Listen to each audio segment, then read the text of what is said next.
Close Warriors head coach Steve Kerr feels the government needs to play a bigger role in preventing gun violence. USA Today Sports. Anthony Rizzo left Cubs camp to return to Stoneman Douglas High School in Florida, where he played baseball and football. Photo. Rick Scuteri. USA Today Sports. Mesa. Ariz.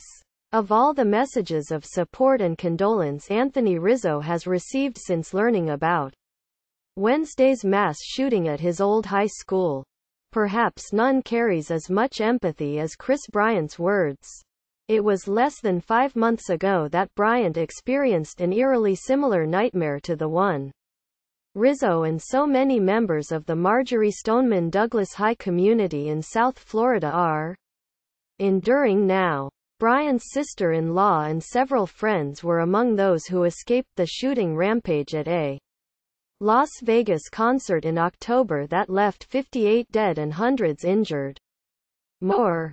The Chicago Cubs teammates, bound together by their friendship, prominent roles on one of baseball's marquee teams and even the nickname Brizzo, now share an unwanted bond as players impacted by an unspeakable tragedy. Shortly after Rizzo left the Cubs camp and returned to his hometown of Parkland, Florida, where alleged gunman Nicholas Cruz killed 17 students and school staffers, Bryant said hearing the horrifying news took him back to that awful night of October 1. When something like that happens, it's so gut-wrenching. You don't really even know what to think. You're just there, Bryant said. Hearing stories of them, his friends, running over people trying to get out any way they can, jumping in anybody's car, knocking on any hotel room. People were scared. Just to hear those stories. I cannot imagine being in that situation. Yesterday, hearing that, just terrible news, especially at a school. You're supposed to feel safe there. It's just a crazy world we're living in nowadays.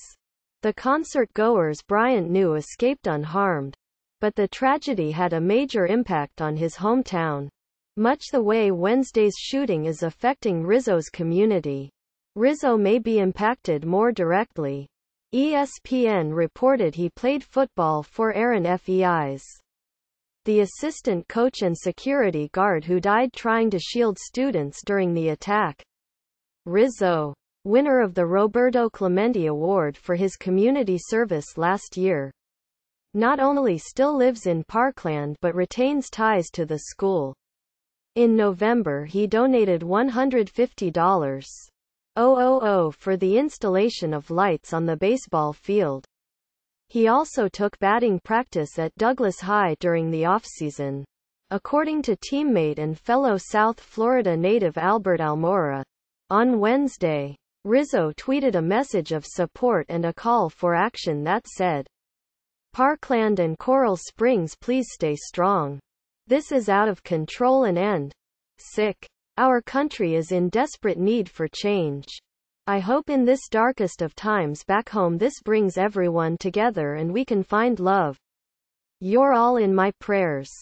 Almora echoed Rizzo's desire that measures be taken to prevent such future tragedies, without specifying which ones. He learned about the shooting on a call from his parents and asked which school was involved.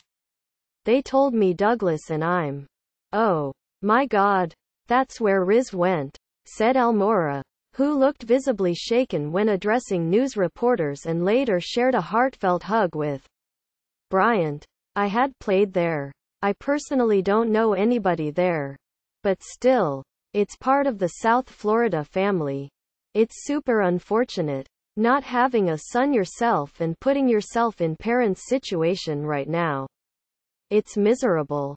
Manager Joe Madden traded texts with Rizzo and told him to take as much time off as he needed. The first workout for position players is not till Monday. Although Rizzo and other hitters had already arrived in Arizona, Madden, who referred to Rizzo as the team's rock, is rarely afraid to venture an opinion but treaded lightly on the topic of whether stricter Gun control regulations are needed to halt, or at least reduce, the country's proliferation of mass shootings. You read so many different things about that.